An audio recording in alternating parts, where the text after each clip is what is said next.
Shalom leher. Para umat sekalian, pada kesempatan kali ini kita akan berbicara mengenai alam gaib dalam gereja Katolik. Pasti terlintas dalam pikiran kita, apa itu alam gaib? Pasti alam gaib ada yang berpikir bahwa alam gaib itu adalah kita berbicara mengenai setan, jin, kuntilanak, ataupun genderuwo, ataupun makhluk-makhluk halus lainnya. Tetapi dalam konteks ajaran gereja Katolik, kita tidak akan berbicara seperti itu. Jadi harap singkirkan jauh-jauh pemikiran Anda tentang hal-hal seperti itu. Alam gaib dalam gereja Katolik telah diyakini sejak dahulu kala. Terlebih dalam dokumen yang ada dalam gereja Katolik. Apa itu dokumennya? Kita kenal dengan istilah syahadat Nikea Konstantinopel. Langsung saja kita bahas dan kita ulas seperti berikut. Cerita tentang alam gaib sering menghampiri kita, bahkan sampai mewarnai pandangan kita tentang dunia yang kita tidak lihat ataupun tidak tertangkap oleh indera tersebut. Tanpa sadar, kita pun terlarut dalam pandangan tentang alam gaib yang sebenarnya tidak sejalan dengan ajaran gereja Katolik. Pemahaman ini banyak dipengaruhi oleh budaya adat kita, bahwasanya di lingkungan kita pasti ada tempat-tempat angker ataupun tempat-tempat tertentu yang tidak boleh kita lewati begitu saja. Tetapi dalam ajaran Katolik, alam gaib yang kita maksud ialah alam yang tidak kelihatan. Dalam tak kelihatan itu ada dalam rumusan syahadat atau kreo panjang dari Nikea Konstantinopel. Frase tak kelihatan dalam "Aku percaya akan satu Allah, Bapa yang Maha Kuasa, pencipta langit dan bumi, dan segala sesuatu yang kelihatan dan tak kelihatan," itu merujuk pada alam gaib. Bapa menciptakan segala sesuatu yang tak kelihatan dan kelihatan. Yang kelihatan itu jasmani kita, badan kita, dan segala sesuatu yang ada di muka bumi yang kelihatan itu yang diciptakan oleh Bapa, dan yang tak kelihatan itu bahasa Arabnya disebut goib. Itu yang tak kelihatan tapi ada.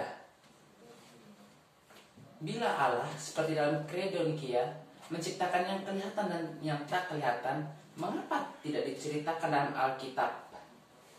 Sebelum penciptaan langit dan bumi, sebenarnya sudah ada penciptaan yang rohani, hanya tak diceritakan dalam Alkitab. Secara resmi, ajaran gereja ini ditegaskan dalam Katekismus Gereja Katolik nomor 327 yang mengacu pada pengakuan iman Konsili Lateran IV. Allah mengadakan pada awal segala waktu sekaligus dua ciptaan dari ketiadaan yang rohani dan jasmani, yaitu malaikat dan dunia, dan sesudah itu yang manusiawi, yang boleh dikatakan sekaligus terdiri dari roh dan badan, yaitu yang seperti kita nikmati sekarang ini. Kita dapat melihat badan kita, itu yang kelihatan, dan yang tidak kelihatan adalah roh atau jiwa kita. Jadi ciptaan yang disebut dalam Alkitab dan tradisi suci itu ada dua macam, yang kelihatan dan tidak kelihatan, alam rohani dan jasmani. Yang rohani itu adalah para malaikat, jiwa kita dan roh kita yang tidak kelihatan, yang tidak bisa kita rasakan melalui indera kita. Sedangkan yang menjadi makhluk yang kelihatan ialah manusia, yang memiliki juga dua jiwa, yaitu yang kelihatan dan tidak kelihatan.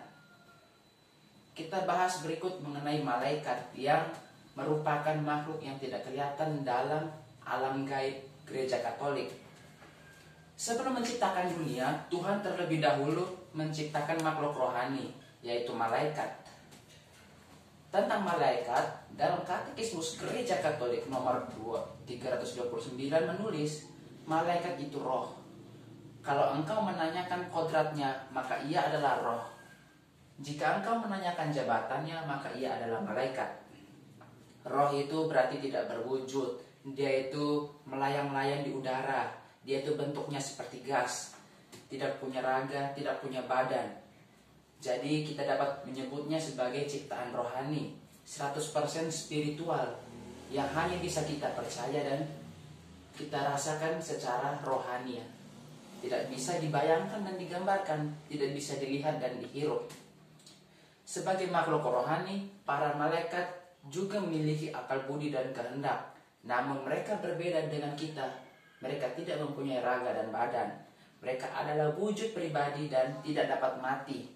Mereka melampaui segala makhluk yang kelihatan dalam kesempurnaan. Malaikat bisa berpikir, dan pikiran-pikiran malaikat kira-kira seperti kita. Tetapi begitu canggih, mentok canggihnya sehingga tidak bisa kita bayangkan. Apa yang kita pikirkan dalam akal kita bahkan akan jauh melampaui yang lebih dipikirkan oleh malaikat. Itulah akal dari malaikat. Selain bisa berpikir, malaikat juga punya keinginan. Selain punya pikiran dan kehendak, malaikat juga memiliki sifat personal dan immortal. Ia juga memiliki kepribadian dan beridentitas. Namun malaikat tidak dapat mati. Karena apa? Mereka tidak mempunyai jiwa, mereka tidak mempunyai badan dan tidak mempunyai raga, sehingga mereka tetap kekal abadi. Itu kita dapat lihat dari alam gaib yang baik. Dalam gereja Katolik pun juga kita mengenal alam gaib yang tidak baik. Jika malaikat ini yang memiliki kepribadian baik, maka yang memiliki kepribadian tidak baik kita sebut iblis. Pada awal mulanya Tuhan menciptakan malaikat dalam jumlah yang sangat banyak. Semua mereka itu baik. Akal budi dan kehendaknya selaras dengan kehendak Allah. Tetapi kemudian di antara mereka itu ada yang mengungguli Allah.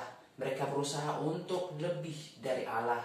Mereka berusaha untuk dapat menguasai surga dan dunia. Pada akhirnya mereka pun jatuh ke dalam dosa. Itulah yang dalam iman kita sebut setan. Jadi setan itu adalah istilah untuk menyebut malaikat yang sudah jatuh ke dalam dosa. Ketika malaikat jatuh ke dalam dosa, seluruh pikiran, akal budi dan seluruh kehendaknya 100% itu melawan kehendak Allah. Karena apa? Mereka tidak menuruti apa yang Allah inginkan. Mereka ingin berpaling dari Allah dan mereka ingin mengungguli apa yang telah Allah ciptakan. Selain menolak Tuhan secara radikal, setan juga menolak sampai akar-akarnya. Dan mereka ini yang tidak bisa bertobat. Katekismus Gereja Katolik nomor 393 menulis, karena sikap tetap keputusan mereka yang tidak dapat ditarik kembali dan bukan karena kekurangan belas kasihan ilahi yang tidak terbatas, maka dosa para malaikat itu yang kita sebut setan tidak dapat diampuni. Setan tidak dapat diampuni bukan karena Tuhan kurang belas kasih, melainkan karena mereka tidak bisa dan tidak mau bertobat. Jadi kesimpulannya, alam gaib dalam ajaran Gereja Katolik bukanlah berpikir mengenai jin, mengenai kuntilanak, genderuwo, atau alam-alam yang kita sandingkan dengan pikiran kita bahwa alam gaib ini adalah alam yang jahat. Tidak. Alam gaib ini terdiri dari kehidupan rohani, kehidupan makhluk-makhluk yang tidak memiliki jiwa dan raga, tidak memiliki raga dan badan.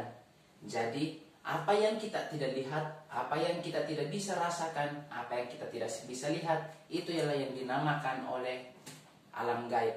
Dan dalam alam gaib ini ada dua makhluk yang kita kenal sebagai malaikat dan setan. Malaikat ini adalah penghuni alam gaib yang memiliki kepribadian baik dan taat kepada Allah. Sedangkan setan adalah bentuk perlawanan daripada malaikat kepada Allah. Mereka memberontak dan mereka ingin melebihi segala-galanya. Sekian dari penjelasan saya dan terima kasih atas perhatiannya. Shalom.